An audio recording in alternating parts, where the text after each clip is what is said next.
Hello my tears, இந்த உலகத்தை இன்டைரக்டா ஆட்சி பண்ணக்கூடிய கூகுள், ஃபேஸ்புக், மைக்ரோசாஃப்ட் மாதிரியான நிறுவனங்கள் அவங்களோட $1 பில்லியன் நெட்வொர்க்கை ரீச் பண்ண எத்தனை வருஷம் எடுத்துக்கிட்டாங்கன்னு உங்களுக்கு தெரியுமா? கூகுளுக்கு $1 பில்லியன் நெட்வொர்க்கை ரீச் பண்ண 5 வருஷம் ஆயிருக்கு. ஃபேஸ்புக்கு 6 வருஷம், மைக்ரோசாஃப்ட்டுக்கு 15 வருஷம், ஆப்பிளுக்கு 16 வருஷம், ஐபிஎம்க்கு கிட்டத்தட்ட 79 வருஷம் ஆயிருக்கு இந்த $1 பில்லியன் நெட்வொர்க்கை ரீச் பண்ண. ஆனா 2013 இந்தியாவை சேர்ந்த ஒரு 18 வயசு இளைஞனால் ஸ்டார்ட் பண்ணப்பட்ட ஓயோ ரூம்ஸ் அப்படின்ற நிறுவனம் தன்னோட $1 பில்லியன் நெட்வொர்க்கை ரீச் பண்ண வெறும் 5 வருஷம் தான் எடுத்திருக்கு. 2018 வருஷமே ஓயோ ரூம்ஸ் தன்னோட $1 பில்லியன் நெட்வொர்க்கை ரீச் பண்ணிச்சு. ஓயோ ரூம்ஸோட இந்த அசுர வளர்ச்சிக்கு பின்னால் இருக்கும் ரகசியம் என்ன, அதோட ஹிஸ்டரியோட சேர்த்து பார்த்துடலாம். The rise and the fall of OYO. Let's get started.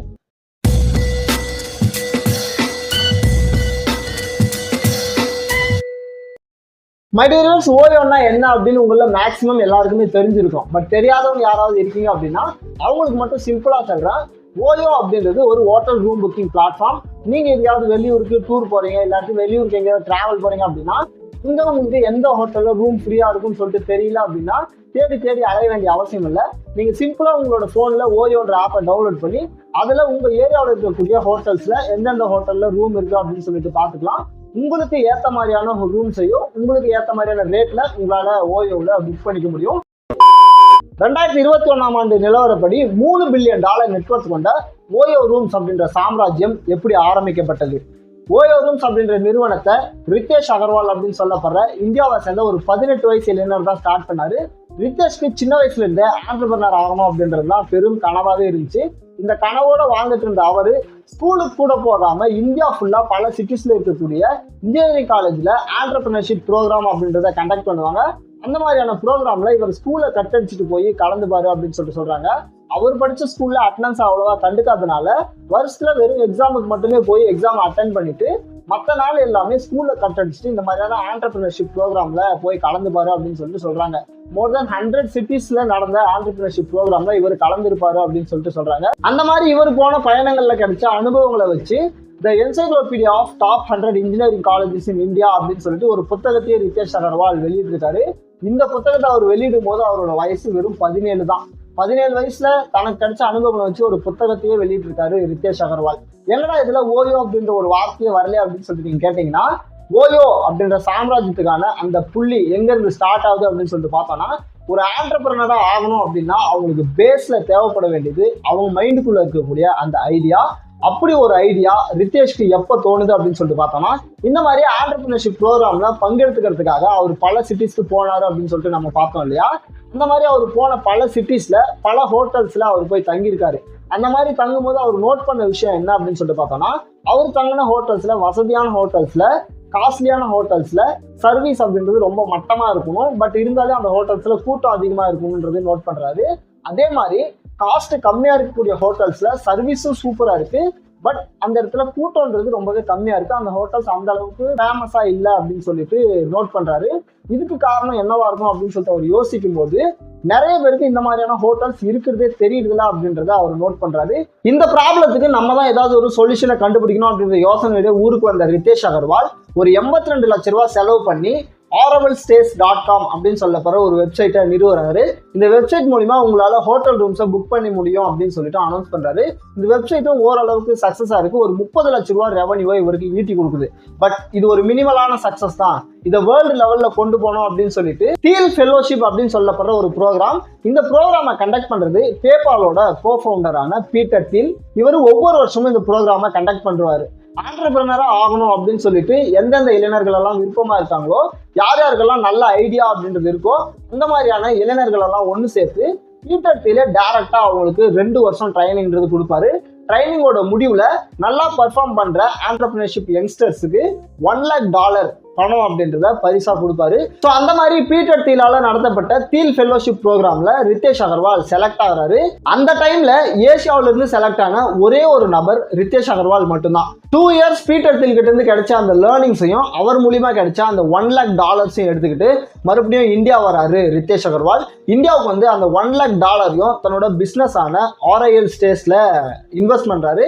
2013 ஆரோவல் stay அப்படின்னு இருந்த தன்னோட நிறுவனத்தோட பெயரை ஓயோ ரூம்ஸ் அப்படின்னு சொல்லிட்டு மாற்றி வைக்கிறாரு ரித்தேஷ் அகர்வால். இந்த ஓயோ ரூம் ஸ்டார்ட் பண்ண 5 வருஷத்துல கிட்டத்தட்ட $1 பில்லியன் நெட்வொர்க் இருக்கக்கூடிய கம்பெனியா உருவாகுது. உலகத்திலே 3rd லார்ஜஸ்ட் ஹோட்டல் செயினா இந்த ஓயோ ரூம்ஸ் அப்படின்றது உருவாகுது. மைக்ரோசாஃப்டோட சர்வீஸ்ல ஒரு நாள் ப்ளூ ஸ்கிரீன் வந்ததுக்கு இந்த உலகமே ஸ்தம்பித்து போச்சு.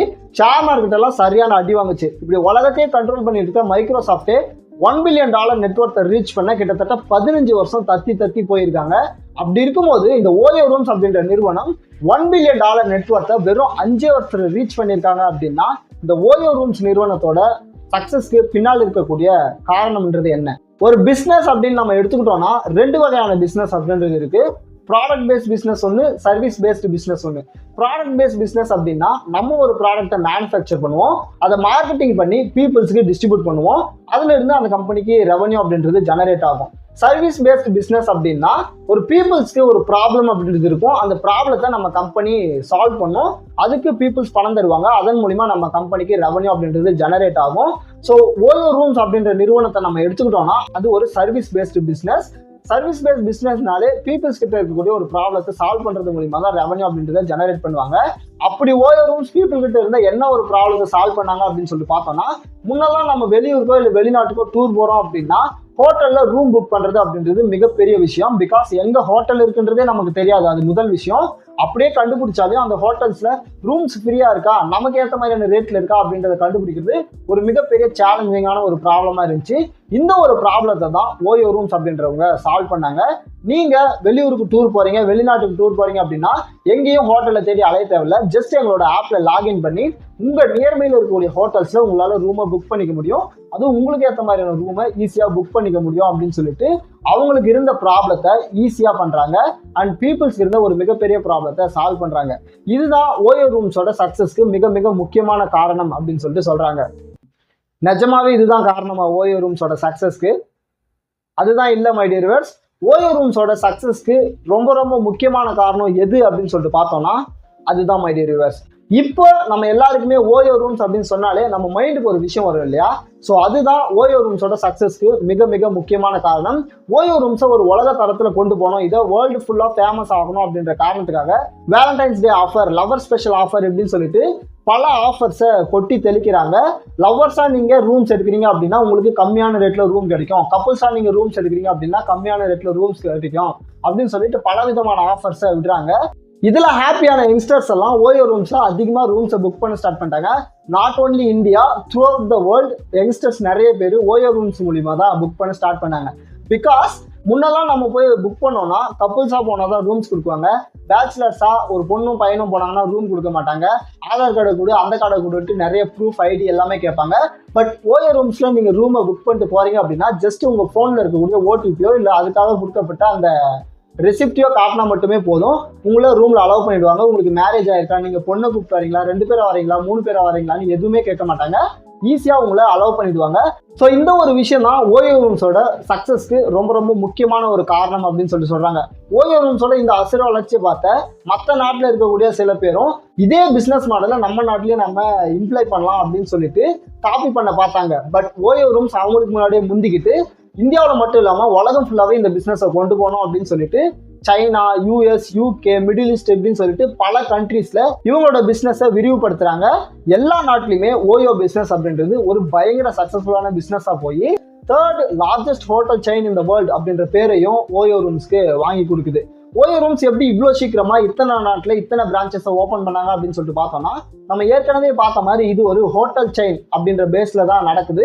ஸோ இவங்க வேற ஒரு நாட்டில் ஒரு பிரான்ச்சை ஓப்பன் பண்ணோம் அப்படின்னா புதுசாக ஒரு இடத்த வாங்கி ஹோட்டலை கட்டி தான் ஸ்டார்ட் பண்ணணும் அப்படின்ற அவசியம் கிடையாது.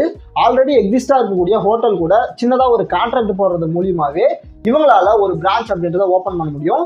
இப்படிதான் இவங்க பல ஹோட்டல்ஸோட கான்ட்ராக்டை ஏற்படுத்தி 80க்கும் மேற்பட்ட கண்ட்ரீஸ்ல 800க்கும் மேற்பட்ட சிட்டிஸ்ல 43,000க்கும் மேற்பட்ட ப்ராப்பர்ட்டிஸோட 1 மில்லியனுக்கும் மேற்பட்ட ரூம்ஸோட உலகம் முழுக்க ஓயோ ரூம்ஸ் நிறுவனத்துல 17,000 பணியாளர்கள் இன்னைக்கு ஒர்க் பண்ணிட்டு இருக்காங்க.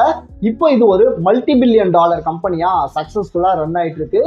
இந்த மாதிரி உலகம் முழுக்க ஆரம்பிச்ச இடத்துலலாம் பயங்கர சக்சஸ்ஃபுல்லா போயிட்டு இருந்த ஓயோ ரூம்ஸோட நெட்வொர்க் அப்படின்றது 2019 ஆல் டைம் ஹையா $10 பில்லியன் கிராஸ் பண்ணியிருக்கு. பட் அடுத்த 2 வருஷத்துல 2021ல $2.5 பில்லியன் டிராஸ்டிக்கா குறைஞ்சிருக்கு. ஓயோ ரூம்ஸ் நிறுவனத்தோட இந்த ஒரு டவுன்ஃபாலுக்கு என்ன காரணம்? பயங்கர சக்சஸ்ஃபுல்லா ரன் ஆயிட்டு இருந்த ஓயோ ரூம்ஸோட டவுன்ஃபாலுக்கு மிக முக்கியமான காரணமா அமைஞ்சது 2019 கோவிட் பேண்டமிக். 2019 வருஷம் கோவிட் பேண்டமிக் அப்படின்றது உலகம் ஃபுல்லாவே ஒரு மிகப்பெரிய த்ரெட்டனா இருந்துச்சு. எல்லா நாட்டிலுமே லாக்டவுன் அப்படின்றத இம்ப்ளிமெண்ட் பண்ணாங்க. இதன் மூலியமா டூரிசம், டிராவல் அப்படின்றது எல்லாமே பயங்கரமா குறைஞ்சிருச்சு. ஸோ ஹோட்டல் பிஸ்னஸ் அப்படின்றது எல்லாமே பயங்கரமா அடி வாங்குச்சு. இது மட்டும் தான் காரணமா அப்படின்னு சொல்லிட்டு பார்த்தோம்னா ஓயோ ரூம்ஸ் நிறுவனத்து மேல பயங்கரமான அலிகேஷன்ஸ் அப்படின்னெல்லாம் வைக்க ஆரம்பிச்சாங்க. இவங்க நிறைய ஃப்ராட் தனம் பண்றாங்க, அது மட்டும் இல்லாம இவங்க நிறைய டாக்ஸை ஏமாத்துறாங்க அப்படின்னு சொல்லிட்டு நிறைய கம்ப்ளைண்ட் அப்படின்றது ரைஸ் பண்ணாங்க. ஓயோ ரூம்ஸோட கான்ட்ராக்ட் வச்சிருந்த ஹோட்டல்ஸும் நிறைய பேரும் இவங்க மேல கம்ப்ளைண்ட் பண்ணாங்க. முக்கியமா சொல்ல பார்த்தா யூஎஸ்ஏ சேர்ந்த ஒரு ஹோட்டல் ஓனர் $8.5 மில்லியன் எனக்கு கொடுக்கணும், அவங்க அதை ஏமாத்திட்டாங்க அப்படின்னு சொல்லிட்டு ஓயோ ரூம்ஸ் மேல ஒரு மிகப்பெரிய அலிகேஷன்ஸ் அப்படின்றத வச்சாங்க. இவங்க நிறைய டாக்ஸ் கட்டாம ஏமாத்துறாங்க அப்படின்ற அலிகேஷனுக்காக இன்கம் டாக்ஸ் டிபார்ட்மெண்ட்ல இருந்து ஓயோ ரூம்ஸ் மேல ரெய்ட் அப்படின்றத நடத்தினாங்க. இதுவும் அவங்களோட டவுன்ஃபாலுக்கு ஒரு மிக முக்கியமான காரணம். இது மட்டுமா அப்படின்னு சொல்லிட்டு பார்த்தோம்னா உலகம் முழுக்க இருந்து காம்படிஷன் அப்படின்றது ஓயோ ரூம்ஸ்க்கு எதிராக அதிகமாயிடுச்சு. இந்தியாவில் ட்ரிபு ஹோட்டல்ஸ், ஃபேப் ஹோட்டல்ஸ் இந்த மாதிரியான நிறுவனங்களும், சைனாவில் புவாசு ஹோட்டல் குரூப்ஸும், மெய்டுவான் டெய்பிங் ஹோட்டல் குரூப்ஸும், குளோபலா பார்த்தோம்னா ஏர்பிஎன்பி, Booking.com இந்த மாதிரியான நிறுவனங்களும் ஓயோ ரூம்ஸ்க்கு எதிராக பயங்கரமா வளர்ச்சி அடைந்தனால ஓயோ ரூம்ஸ் அப்படின்ற நிறுவனம் டவுன்ஃபாலை நோக்கி போயிட்டு இருக்கு. ஸோ இதெல்லாம் தான் ஓயோ ரூம்ஸோட டவுன்ஃபாலுக்கான மிக முக்கியமான காரணம். பட் இப்போவும் ஓயோ ரூம்ஸ் அப்படின்றது ஒரு $1 பில்லியன் கம்பெனியா தான் இருக்கு. பட் 2019 கம்பேர் பண்ணும்போது இப்போ அதோட நெட்வொர்க் அப்படின்றது பயங்கர டிராஸ்டிக்கா குறைஞ்சிருக்கு. ஃபைனலா ஓயோ ரூம்ஸோட ஹிஸ்டரி அண்ட் ரித்தேஷ் அகர்வால் கிட்ட இருந்து நம்ம எடுத்துக்க வேண்டிய டேக்அவே என்ன அப்படின்னு சொல்லிட்டு பார்த்தோம்னா, நீங்க ஒரு ஆண்டர்பிரனரா ஆகணும் அப்படின்னு சொல்லிட்டு நினைச்சீங்கன்னா உங்களுக்கான ஆப்பர்ச்சுனிட்டிஸ் அப்படின்றது உங்களை சுத்தியே தான் இருக்கு. அதை நீங்க ஜஸ்ட் பார்க்க வேண்டியது மட்டும்தான் உங்களோட வேலை. நீங்க இந்த உலகத்தை வேற ஒரு கண்ணோட்டத்துல பார்க்க ஸ்டார்ட் பண்ணீங்கன்னா உங்களுக்கான ஆப்பர்ச்சுனிட்டிஸ் அப்படின்றது ரித்தேஷ் அகர்வாலோட ஹிஸ்டரியில இருந்து நமக்கு தெரிய வரும். ஸோ அவ்வளவுதான் மை டியர்ஸ், இந்த வீடியோவில் ஓயோ ரூம்ஸ் அப்படின்ற சாம்ராஜ்யம் எப்படி ஆரம்பிக்கப்பட்டது அப்படின்றத பத்தியும், அதோட சக்சஸ்க்கு எது ரொம்பவே முக்கியமான காரணம் அப்படின்றத பத்தியும், அதோட டவுன்ஃபாலுக்கு என்ன காரணம் அப்படின்றத பத்தியும் தெளிவா இந்த வீடியோவில் உங்களுக்கு சொல்லியிருக்கேன் அப்படின்னு சொல்லி நம்புறேன். நீங்க யாரெல்லாம் ஆண்டர்பிரனர் ஆகணும் அப்படின்னு சொல்லி விரும்புறீங்களோ அவங்களாம் கமெண்ட்ல சொல்லுங்க. நாளைக்கு உங்களை இதே மாதிரி ஒரு இன்ட்ரெஸ்டிங்கான வீடியோவில் மீட் பண்றேன். Bye by.